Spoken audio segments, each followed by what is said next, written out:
Sveiki visi Linelis Ride kanalo žiūrovai. Šiandien su mumis dar vienas Aprilia žvėriukas, tai yra Aprilia RS V4. 160 kW, 125 N ir tai yra iki šiol galingiausias motociklas, kokį man teko vairuoti. Kas liečia dizainą, tai iš tikrųjų RS660 ir RS V4, sakykime, bandyti padaryti labai panašus. Dizainas iš tikrųjų yra nuostabus, bent jau man tai yra tikrai matosi, kad tai yra italų kūryba, kad tai yra šiek tiek kitaip, kad tai yra tiesiog labai gražus motociklai. Taigi, naujausiame modelyje turime vingletus, kurie ir gražiai atrodo ir atlieka funkciją. Tai, sakykime, jeigu eina kalba apie funkciją, tai būtų, kad kuo didesnis greitis, tuo didesnis suspaudimas prie žemės.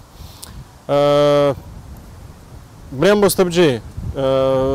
Elektronikos tiesiog begalė, tai yra visokie engine management, engine brakingas, traction controlas, wheelie controlas, launch controlas, quick shifteris, bliperis, lap timeris, pit limiteris, net nežinau, ką čia dar reiktų paminėti, cruise controlas, tiesiog net turbūt negalėčiau visko išvardinti, kiek šitas motociklas visko turi. Tai yra prieki gale, reguliuojama pakaba. Gale 255, priekyje yra 120-70, 17 colių ratlankiai. Galinės sėdinės nėra. Nu, tiksliau, jinai yra, galėtų čia būti, bet tada reikia viską čia nuimti, nuardyti ir uždėti sėdinę, kuri čia nereikalinga. Su tokiais motociklais niekas keleivių nevežioja. Tiesiog pasižiūrėkit, koks tai yra grožis. Niekada negalvojau, kad kalbėsiu taip apie Aprilią. Jūs tik pasižiūrėkit. Gerai, tai aš manau, kad dabar mažiau kalbų, daugiau darbų. Sėdam ant moco, lėkiam ir tada papasakosiu, kaip jisai važiuoja. O čia yra atskira tema. Taigi, aš jau ant motociklo. Čia viskas yra labai panašu į RS660. Iš tikrųjų, tai tikrai labai panašu, labai vienodai. Va, matom, čia yra demperis. Reguliuojami priekiniai amortizatoriai.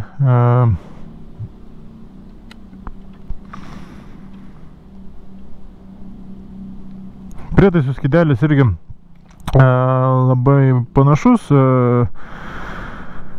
Pultas yra lygiai toks pats kaip ant Aprilijos RS660, dar Moto Guzzi naudoja. Tai vėlgi turim modus, tai yra Track 1, Track 2 ir Race. Tai yra Aprilia Engine Management, Aprilia Engine Braking, Aprilia Traction Control, Aprilia Wheelie Control, Aprilia Launch Control ir Anti-Brake System. Tai vėlgi, per šitos visus modus galime eiti ir Track 1 ir... Galime eiti ir juos pasireguliuoti. Iš tikrųjų, tai nežinau, kaip čia geriausia su kokiu modu čia yra važiuoti, nes motociklas labai galingas. Tai nelabai čia ką mes tada ir keiskime. Modai keičiasi tiesiog šitą mygtuko paspaudimu. Tai yra Race, Track 1, Track 2. Tada paspaudžiam lap timeris, vehicle. Tai vėlgi modai yra Road ir Race. Tai pasižiūrim, kaip atrodo Road. Road yra tiesiog User, Street, Sport. Tai čia irgi User galima pasinaudoti, pakeisti, o visi kiti yra tokie tiesiog užprogramuoti. Bet mes važiuosim su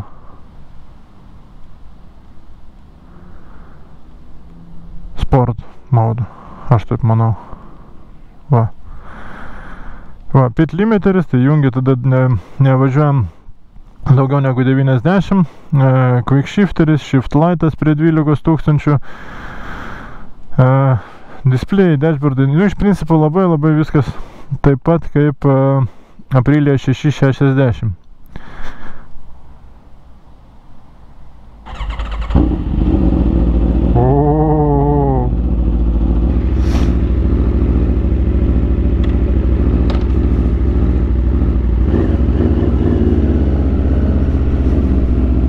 Taigi motociklas yra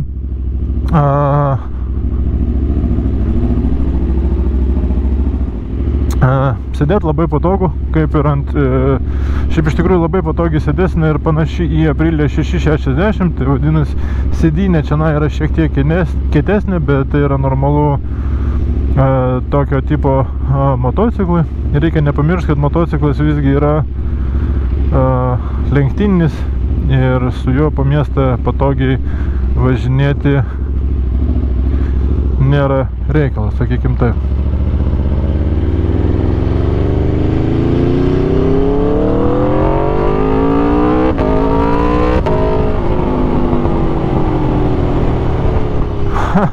Kaip jisai važiuoja, koks garsas,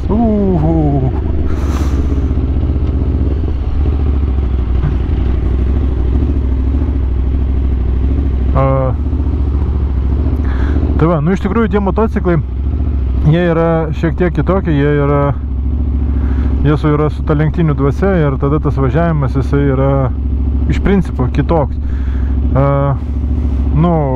Antra Aprilia, aišku, tai yra naujas motociklas ir jisai mane labai džiugina.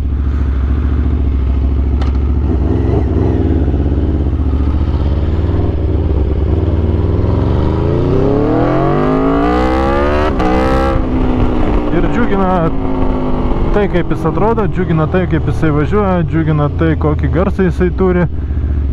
Tiesiog tai yra bendra visuma viso šito motociklo.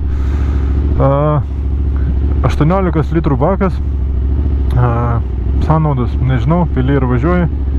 Kol kas kuro, čia net nerodo kuro ant šito maudo ir tai yra normalu.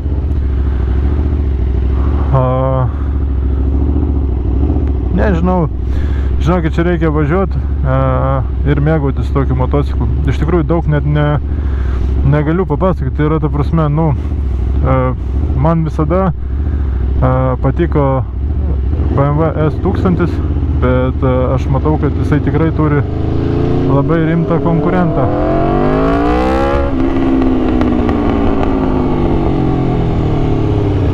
Sakykime, tai kaip tas motociklas atrodo ir tai kaip jisai važiuoja, tai čia yra labai kažkas nerealaus.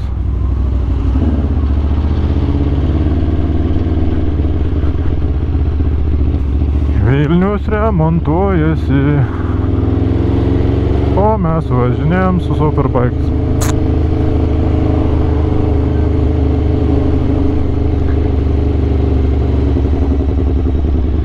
Dar vienas privalumas, kad su šito motociklu tikrai visi tave girdi ir tikrai atkreipiu dėmesį, nes jis yra žiauriai triukšmingas.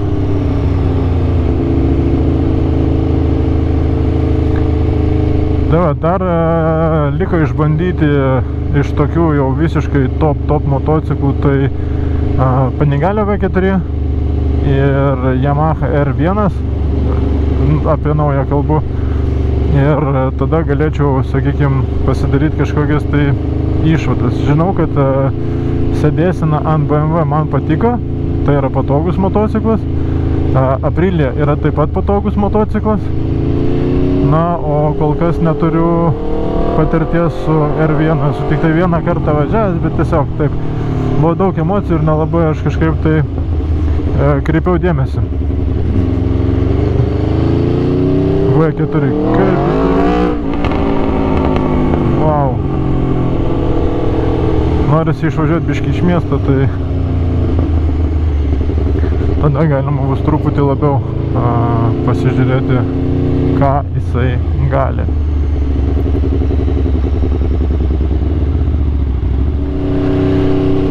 Taigi, motociklas sveria 202 kg ir santykis yra šiek tiek daugiau negu viena arklio galia per kilogramą. Čia yra iš tikrųjų įspūdingi skaičiai.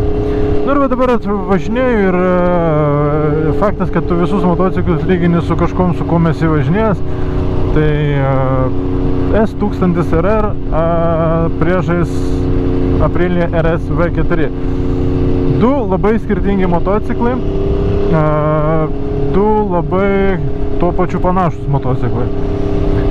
Tai visa filosofija ir visa, sakykime, važiavimo ta tokia aura, jinai yra labai skirtinga. Tai tu važiuoji čionai ir tu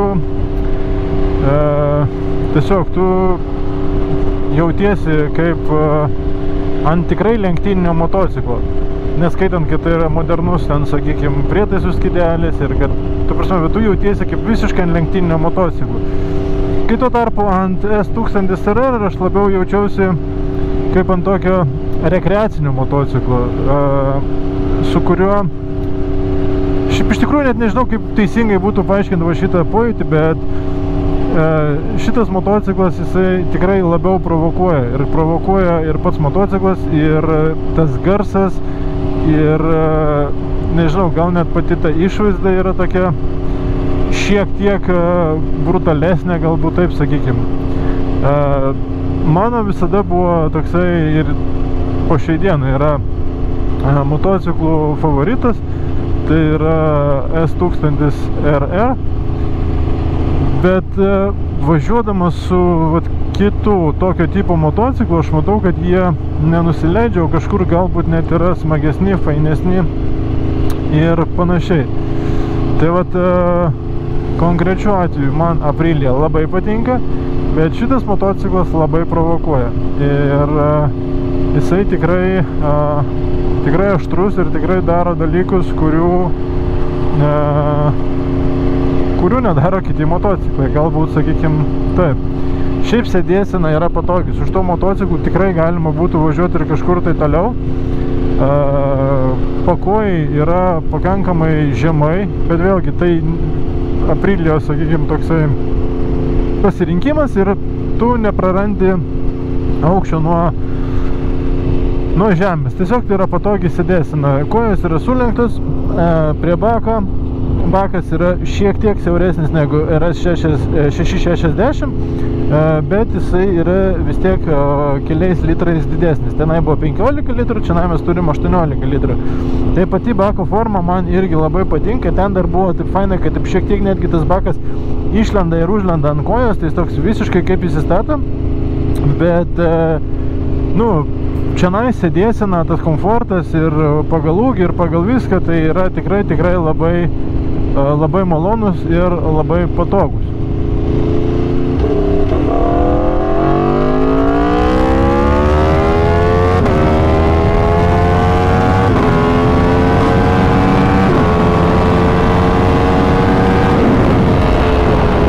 Ir važiuoja šitas motociklas atitinkamai gerai. Nereikia, sakykime, kaip čia apibūdinti, nereikia su juo vargt, kad kažką tai aplenktum, ar galvot labai ten daug, sakykime, yra gazo rankena, jinai puikiai veikia ir visi šitie dalykai jie labai gerai, smagiai pasidaro.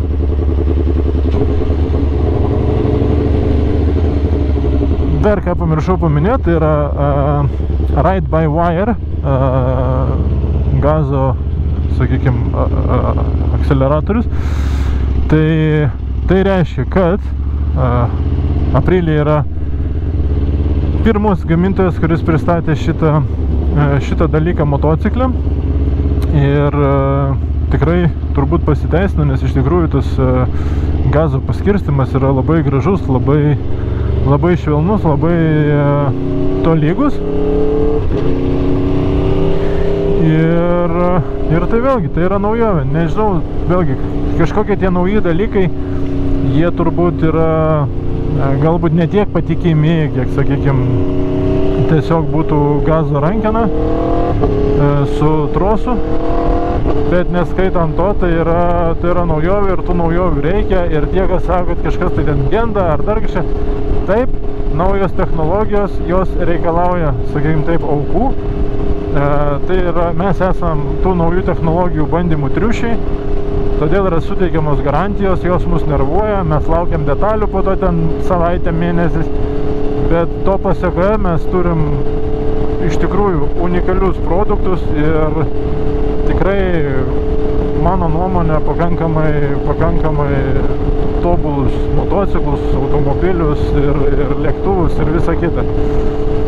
Tai tas tokiasai, sakykime, nepatikimas, tas nepatikimumas tikrai egzistuoja, bet aš manau, kad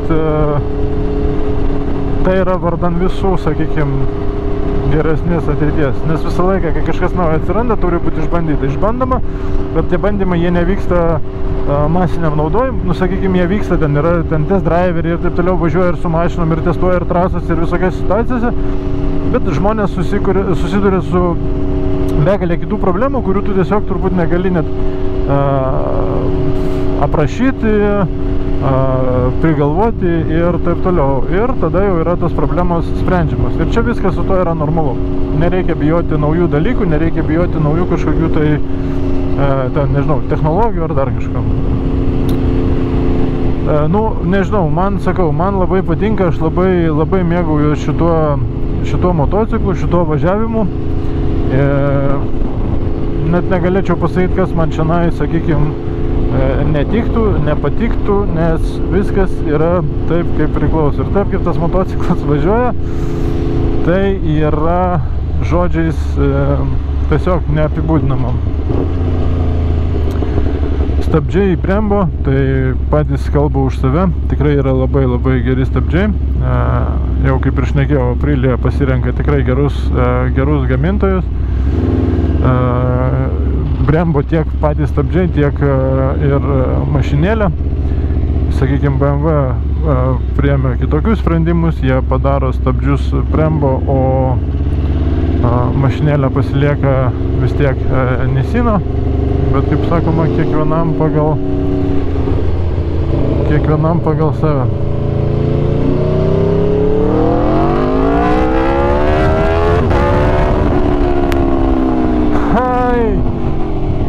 Ai, kaip smagu.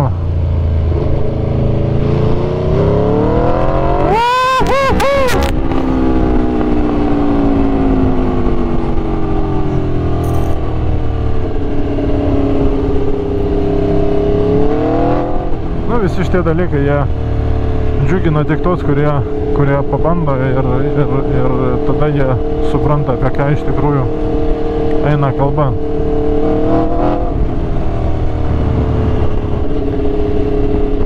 Tai va, dar į pabaigą vienas mano video, labai įdomus motociklas, ko gero dalinsis pirmą vietą su S1000RR, nes tai yra iš tikrųjų motociklas, kuris atvėrė mano akis ir privertė pasižiūrėti į jį kitaip.